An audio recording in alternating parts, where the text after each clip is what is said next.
everyone, today we are going to do the 10th lab of DSP. I am Umar Beg 21T23. So in our first task we are going to design a filter which only allows the frequency below the 2000 Hz. So in this code we have the cutoff frequency at 2000 Hz and the sampling frequency at 8000 Hz, and then we are defining normalized cutoff formula, which is 2 into cutoff frequency divided by the sampling frequencies. The number of taps are 12. We are going to do the sampling method. We are taking the range of n is from 0 to 24. Here we are defining the formula for sampling method, which is cos n into normalized cutoff into pi. Then we are going to plot the magnitude response and the phase response of the signal. When we run the code, we have the output like this.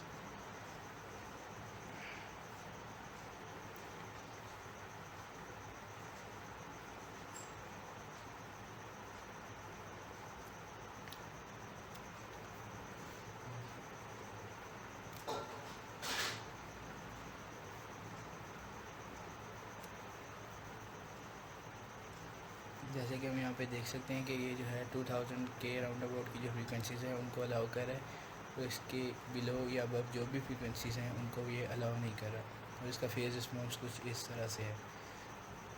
Now moving to the next task. In this task we are going to allow the band of frequency. हमें एक ख़ास frequencies को पास करना है जिसका lower cut off जो है वो 1000 हर्ट्ज़ पे और जो अपर कट ऑफ है वो 3000 हर्ट्ज़ पे, और हमारे पास जो सैम्पलिंग फ्रीक्वेंसी है वो 8000 हर्ट्ज़ है. यहाँ से हम मैक्सिमम फ्रीक्वेंसी कैलकुलेट कर लेंगे, इसको 2 से डिवाइड करके, तो वो हमें 4000 हर्ट्ज़ आ जाएगी. नॉर्मलाइज्ड लोअर कट ऑफ के लिए हमारे पास ये formula 2 into lower cut off divided by the sampling frequency, और अपर कट ऑफ के लिए upper cut off frequency divided by the sampling frequency. Number of taps जो हमारे पास है वो यहाँ पे है 25 सॉरी. हमारे पास एन रेंज कर है 0 से 24, और एच का फार्मूला सेम है जो हमने लास्ट अपने टास्क में यूज़ किया, वो सेम हम यहाँ पे यूज़ कर लेंगे. उसके बाद हम इसका magnitude response using the absolute command of MATLAB, and we are going to plot the phase response using the angle which is also the built-in command of the MATLAB. Then we are computing FIR filter coefficient, which are equal to h, and we are inputting into the variable p. So when we run this code,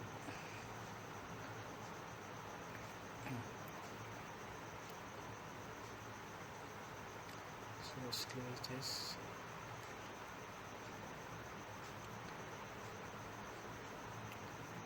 So when we run the code, we have the output like this. We are allowing the frequencies of 1000 Hz and 3000 Hz, and we have the phase response like that. Now moving to the next task. In this task we have the cutoff frequency is 150 and the sampling frequency 1000 Hz and n equals to 3.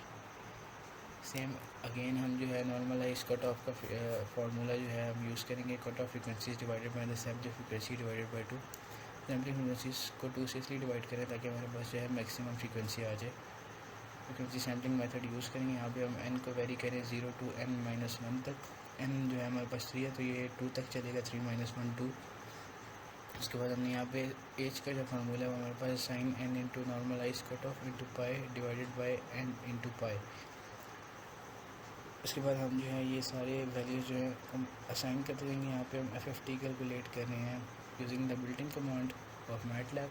Then we are calculating the magnitude response and the phase response, and then at the end we are plotting the magnitude response and the phase response of the signal. So when we run this code, we have the output like this. So let's close this one. So here we have the points around about 0.7 at 0 Hz, and then we have around 0.13 at 250 Hz, and then we have the output 0.13 at 500 Hz, and it has the phase response like that. Now moving to the next task. In this task we have given the cutoff frequency 250 Hz and the sampling frequency 1000 Hz, and rest of the code is almost the same. We have the normalized cutoff frequency formula जो कि हमने पिछली task में use किया था, same as it is है वो. उसके बाद हम n को 0 से n-1 तक वेरी कर रहे हैं. इसको हमारे पास एवरीथिंग जो है वो बिल्कुल सेम है जैसे हमने लास्ट क्लास में किया था वो। तो हम इसका मैग्नीट्यूड रिस्पॉन्स और फेज रिस्पॉन्स जो है वो कैलकुलेट कर रहे हैं, और उसके बाद हम एट दी एंड प्लॉट कर रहे हैं मैग्नीट्यूड रिस्पॉन्स और फेज रिस्पॉन्स। जब हम इसको रन करेंगे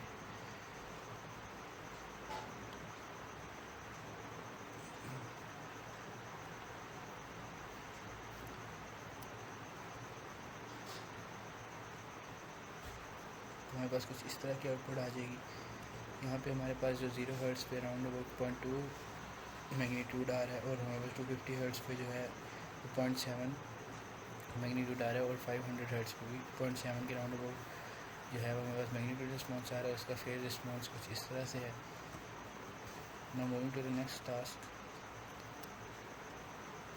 In this task we have given the cutoff frequency of 2000 Hz and the sampling frequency of 8000 Hz, and n is equal to 5. And then the normalized cutoff formula is the same as in the previous task, which is cutoff frequency divided by sampling frequency divided by 2.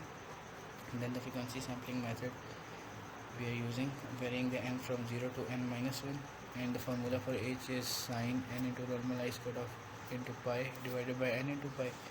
And we are calculating the fast Fourier transform using the FFT command, which is the built-in command of MATLAB, and calculating the magnitude and the phase response also using the built-in commands of MATLAB. और at the end जो है हम इसका magnitude response और phase response जो है वो plot करेंगे। तो हम इस कोड को रन करेंगे तो हमारे पास कुछ इस तरह से आउटपुट आ जाएगी।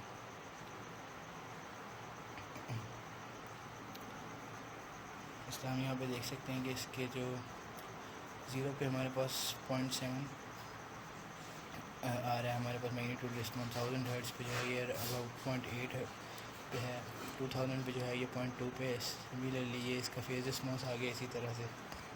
Moving to the last task of this lab.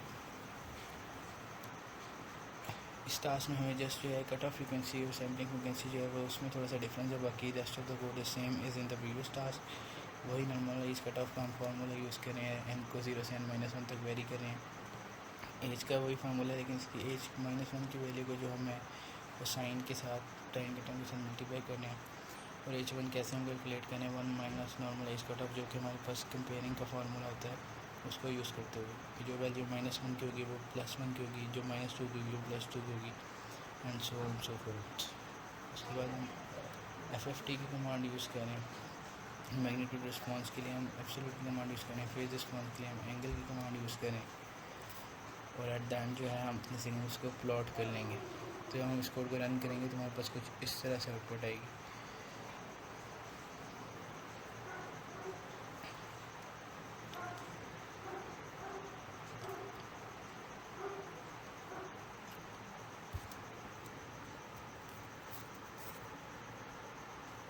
जैसे कि हम यहाँ पे देख सकते हैं कि 0 पे हमारे पास अराउंड अबाउट 0.2 है, 1000 पे 0.4 के आसपास है, 2000 हर्ट्ज़ पे 0.3 एंड 3000 हर्ट्ज़ पे भी अराउंड अबाउट 0.3 के थोड़ा सा ऊपर है। और इसका ये इसी तरह से हमारे पास फेज रिस्पॉन्स आ जाएगा। That is all for the lab 10। Thank you for watching.